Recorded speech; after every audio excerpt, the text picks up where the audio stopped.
Grace and peace to you for our third Making of a Mug sermon series. We have wedged our clay, we have transformed it by throwing it on a wheel, and so now it has been drying, and it is currently what we call leather hard. So to show you the difference, I'll show you a completely dry mug that has been trimmed and handled. So this is what we call a greenware. So it hasn't been fired yet, but it is completely dry and has already been trimmed, has my stamps on it, as well as has a handle. And then this one, same clay, but very different color. You can see this one is not at all dry yet.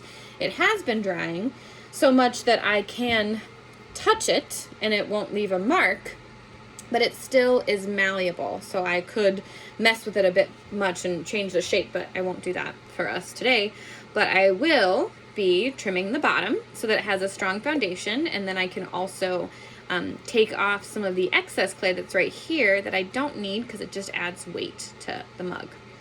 So I'm going to put it on my Giffen grip, which helps me have the pot stay in place as I am trimming. Trimming is my least favorite part of the whole process of making a mug. And one of the reasons, because my perfectionism comes out, and I really want the pot to be completely centered, to not pop off, but it often might, or it might not be completely centered how I like it. So I think it's pretty snug there. Let's test it. And you can see that while it is pretty close to the center, it's not completely centered. And that's been my own learning of knowing that when you work with mud, when you work with clay, when you work on anything in art or in life, it's just about letting go and letting the process be part of the artistry. So this is a trimming tool that I have. I have a couple here. Trimming is a very mechanical process, so I use tools to be able to take off little bits of clay. And I love what they make, these trimming tools. Here's one that dried that I just thought was so beautiful. Tiny little spiral. That little piece that will then be put into my reclaim bucket so that it can be made a mug in a little other life. But first it gets reconstituted since it is pretty dry now. So, as we trim, I will talk about our sacred stories that we hear today. Our sacred stories focus in on call and vocation today. The first one is Samuel. He is someone who is studying and being formed and transformed by Eli, the prophet. And he's learning about God, and something strange starts to happen to him where he keeps hearing a voice in the night while he's sleeping that wakes him up, and it says, Samuel. And he keeps not being sure where it's coming from, and he just assumes his teacher, Eli, is the one who's calling him. So he keeps going to his teacher every night saying, you called me? And Eli says, no, and you have woken me up. What the heck? Go back to bed. And Eli, after a few nights of this, realizes, I think that Samuel might be being called by God. And so he says, Samuel, I think you should just answer God. I think that might be God calling you. There's no one else here. And so the next night, Samuel again wakes in the night, Samuel! And God calls him. And Samuel says, God, I'm here. I am here. Tell me. And God gives him a role, gives him a job. One that he'd been continually wanting him to do, but knew that it wasn't the right time until Samuel could actually hear it. And I find this story so comforting because we can't always know where God is calling us. We might not know it until we feel it, or we might need a few nudges. And it's so comforting to know that God gives Samuel space and keeps calling until he realizes. It's similar to trimming too, because I can feel from sound and from touch when something is too thick, but I can't just cut all in one go. If I were to do that, the whole thing would, this might happen in this video, the whole thing will grab at the whole piece and then it will just pop off and go flying and maybe be ruined.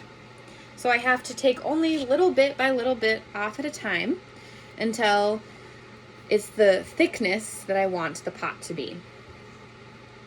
And that's true for God working with us too. God doesn't want to stretch us until we're completely unrecognizable. God is inviting us and keeps saying, Pruny, Jared, Wayne, Ramona,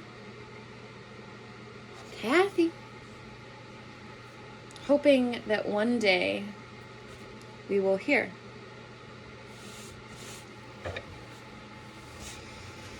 Our gospel story is also about a call. And this one is a story of two people talking to each other about Jesus, mainly. It's Philip, someone who Jesus picked up while on the streets and said, "Come and follow me." And Philip said, I know that is the Messiah, I will follow. And so Philip goes to one of his friends as they're traveling with Jesus, and Philip says, this is the guy. He's from Nazareth. He is the Messiah. He is the one who will save us all. He's the one that John the Baptist was talking about. And Nathaniel says, what good can come from Nazareth?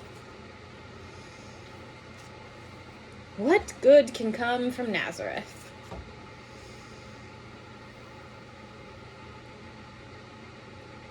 I love this question. It's such a helpful question because this too is something that we could be asking ourselves right now. What good can come from Washington, D.C.? What good can come from our nation? All we hear is strife and hurt and pain. What good can come?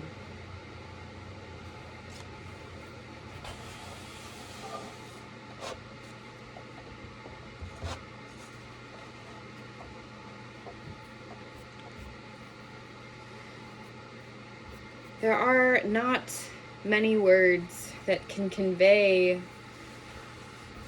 the terror and the worry that we all have, that we might not have space to name in any other places. We might be busy doing our work, we might be busy trying to make sure our family's okay, but yet this high level stress of our nation is hitting us, whether we are aware of it or not. It hits the worries of our own safety as a faith community.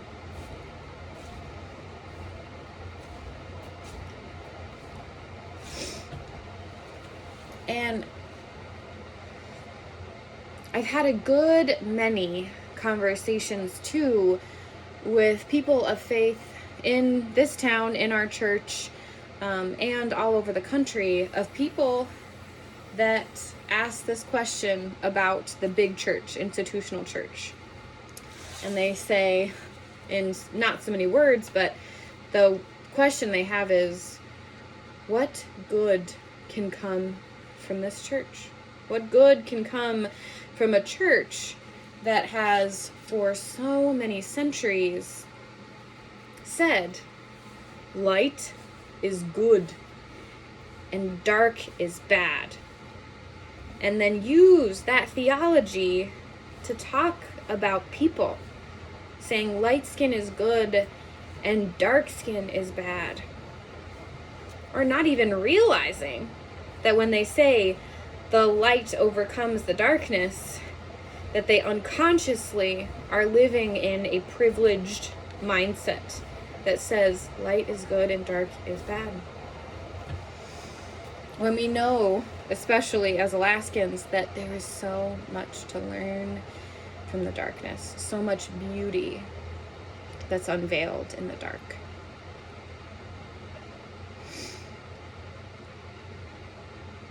I think of the people in our community who have been told by churches, perhaps not ours, maybe ours, that they are less than because they are queer or LGBTQ. And if I was someone who had been told that God didn't love me because of who I love, I might think that institution was not worth saving. I wouldn't try to trim it or to make it make sense. I wouldn't try to transform it. I would just think it's rotten at the core, and there's no good here. So I appreciate when Nathaniel says, what good can come out of Nazareth, a community that he knew as one that didn't have a lot of good.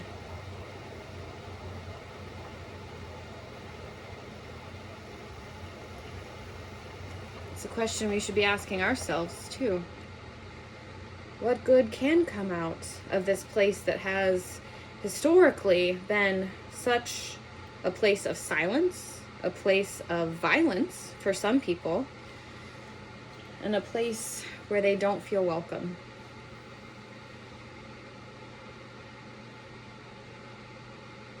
I especially think of people who are Native and Indigenous, who realize that church has been one of the strongest oppressors for them. There are people that I've met that have said, my ancestors were told they couldn't speak their language in our churches, and that their customs, their dances were sacrilegious and of the devil. What good can come out of an institution that does that, that says that? Is it transformable?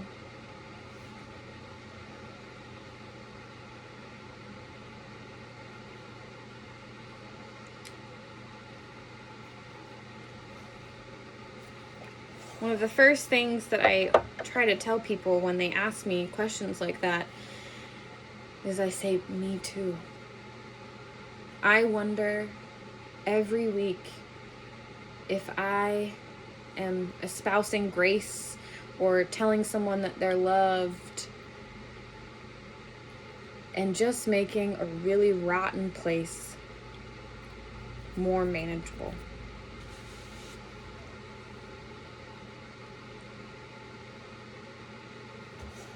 In our gospel today, Nathaniel says, what good can come out of Nazareth? And Philip says, come and see. And Jesus walks up to Nathaniel and says, I saw you. I know you. I saw you at the fig tree. And as soon as he does that, Nathaniel says, oh my gosh, you saw me. You saw me when I didn't think anyone else could see me. You must be holy. You must be God. Right now I'm just smoothing out the pieces that need to be smoothed. And I think that's the part that matters the most, is that Jesus says, I saw you. I saw you when you were hiding in a fig tree. And guess what? Me seeing that, that's nothing. There are so many greater things that will happen to you if you follow me. You will be known. And usually when I tell people that this is something I worry too. If the church is too broken to be fixed, if our nation is too broken to be fixed, then I wonder and I hope that I still have that doubt. And part of that is also saying, I see you, I know what that's like, and I know that pain. And that's the gift we get to give. That's the gift that Jesus gives us by saying, I know you, I see you in your worst moments, and I love you. doesn't necessarily fix everything, but it does transform it, because it means we're not alone. We are at least known and seen by the ones who matter, by the ones who pay attention.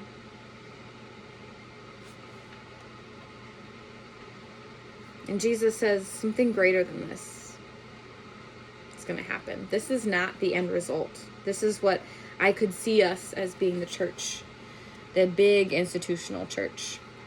We're leather hard. We're still malleable. We still could have evil come and take us and punch us in a way that we wouldn't be a cup anymore. We still need to dry out some of the tears that need to be spilled. And we still need a handle to help us be easier to hold, like this one. And we still need that Holy Spirit fire to show us about justice. And so the journey's not done yet. The journey's not done. Something greater will happen to us, and something greater will happen to this little pot. Amen.